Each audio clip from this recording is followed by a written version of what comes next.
it certainly has changed over the last few months, now to the point where Tillerson may take himself out. Good afternoon. We'll let John Roberts finish his live shot. Look, as we've said many times before, as many of you love to write these type of stories, when the president loses confidence in someone, they will no longer serve in the capacity that they're in. The president was here today with the Secretary of State. They engaged in a foreign leader visit and are continuing to work together to close out what we've seen to be an incredible year.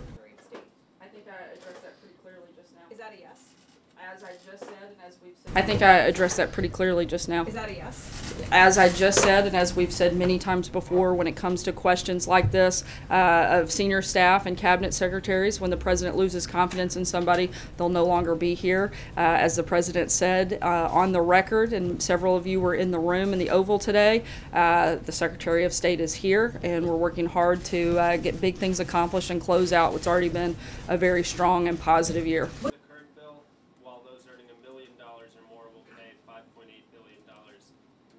Steve? The JCT, nonpartisan, their analysis seems to say middle-class taxes would actually go up in a lot of cases. There are several studies that say the opposite. Does the Treasury have data that would contradict that? Yeah, and there have been several studies that say that this is a good thing for the middle class. I saw one just yesterday. We'll send it to you after the briefing concludes. But again, we're going to continue fighting for this and making sure that the middle class does receive tax cuts that they deserve and frankly that they need. And we think that we're making a lot of progress on this front, and we think that we're going to get it done by the end of the year. Sure that the information that he shares on his Twitter feed to millions of people is accurate. I think the president feels that this administration is focused on one big thing when it comes to North Korea, and that's denuclearization of the Korean Peninsula. That's our #1 priority. That's what we're focused on. Anything beyond that is not the priority at this point.